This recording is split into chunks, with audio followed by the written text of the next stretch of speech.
If you talk to any priest or deacon, they will tell you one thing that they dread preach on Trinity Sunday, because, let us face it, how do you explain something that is a mystery, something that we can only know, we can only try to explain through analogies, through examples, and yet whatever examples we try to use, they are limited, because the Trinity, as we know, it is a dogma of faith. We know that it is the teaching that there is one God in three different persons. And so how do we know this? How can we know that there is one God in three different persons? We know because God revealed it.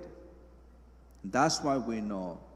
If we study the Bible in the Old Testament, it was not so clear, although we can see some examples when the Father is mentioned, the Holy Spirit, and there are some in some passages there's a mention of the Word that refer to Jesus Christ, but it is not so clear. But we know that when Jesus came, he came to reveal the heart of the Father.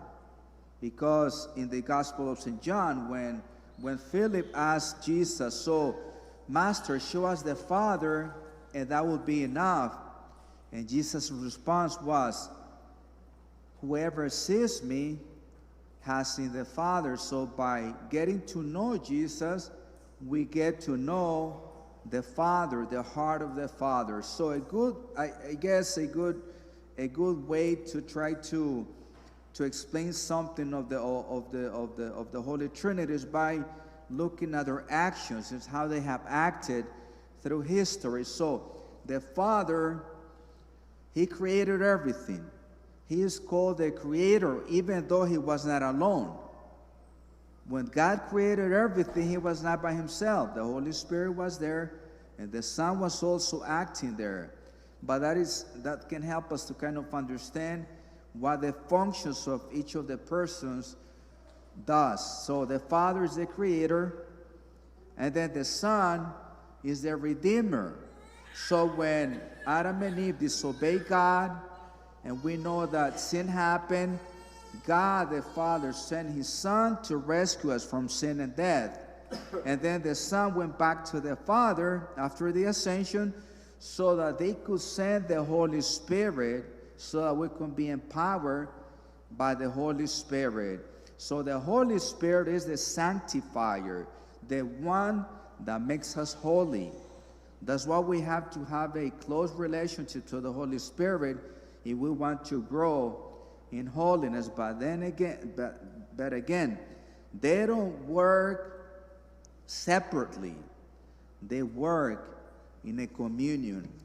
And I think another example that can be used when we speak about the Holy Trinity is that, so there's a perfect communion between God the Father and the Son. They love mutually in a perfect way. And the bond of that love between the Father and the Son, that is the Holy Spirit. The bond of love that exists between the Father and the Son. And the beautiful thing about all this is that we can participate in the life of the Holy Trinity.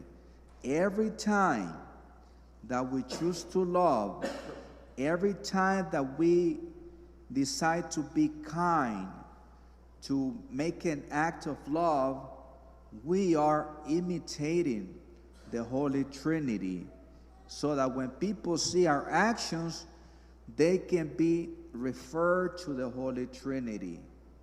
That's how it is. And you know, the liturgy, every time we come to Mass, we can hear the mention of the Holy Trinity. We start the Mass in the name of the Father, and of the Son, and of the Holy Spirit. And we finish the Mass with the same words, in the name of the Father, and of the Son, and of the Holy Spirit. And remember, every time that we choose to love, every time that we imitate God, we reveal something of the mystery of the Holy Trinity.